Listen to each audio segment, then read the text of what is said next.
De l'infiniment petit à l'infiniment grand. Nous allons comparer les points de vue scientifiques et artistiques pour chacun des maillons de cette immense chaîne.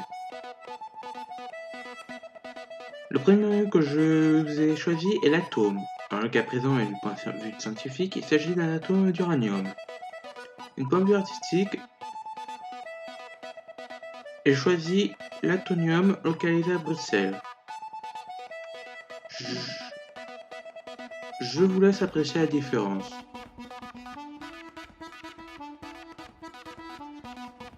Composé d'atomes et d'ADN, nous trouvons ensuite l'homme. D'un point de vue scientifique, j'ai choisi l'homme de Vitruve, de Léonard de Vinci. En parallèle, je vous propose un autoportrait de Van Gogh, parmi tant d'autres. L'homme étant le sujet de prédilection chez les peintres. Mais Van Gogh étant mon peintre préféré, je n'ai pu résister à le présenter. Habité par l'homme, notre maillon suivant est la Terre. Du point de vue scientifique, il s'agit d'une photo prise par satellite.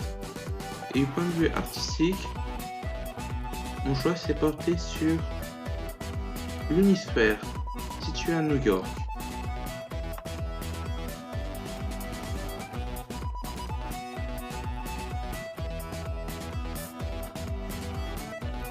Le maillon suivant est le Soleil, autour duquel notre planète gravite.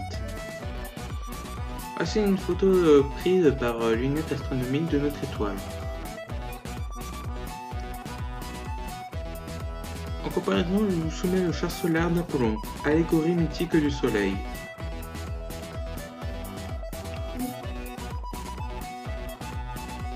Plus grosse que le Soleil, voici Arcturus, l'étoile la plus brillante de la constellation du Bouvier. Du point de vue scientifique, je vous propose une photo de cette étoile. Et du point de vue artistique, la carte de la constellation du Bouvier. Système solaire et constellation du Bouvier font toutes deux parties, avec maintes autres, de la Voie lactée.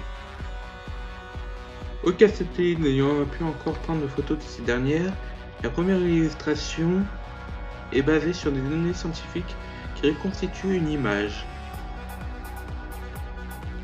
D'un point de vue artistique, j'ai sélectionné une peinture. Les deux sont assez proches. Englobant toutes les galaxies, voici l'univers. Je vous propose ici, du point de vue scientifique, une illustration de la NASA. Et du point de vue artistique, un tableau intitulé Univers 2.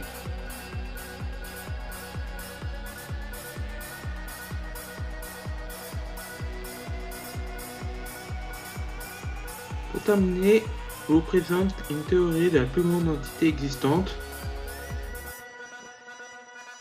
le multivers. Cette théorie est apparue dès l'Antiquité, au IVe siècle avant notre ère, avec le philosophe Anaximandre, pour réapparaître avec le Nicolas QS en 1440. Cette théorie est à nouveau abandonnée pour être reprise dans les années 1930 avec Albert Einstein, Niels Bohr et Schrödinger. Chacun ayant des points de vue différents, à ce jour nous n'avons pas encore de certitude. Les études étant toujours en cours, de ce fait je ne peux proposer de photos scientifiques certaines. Une vision théorique établie par des scientifiques, qui a inspiré le peintre Schwarzenberger, donc le massacre très certainement.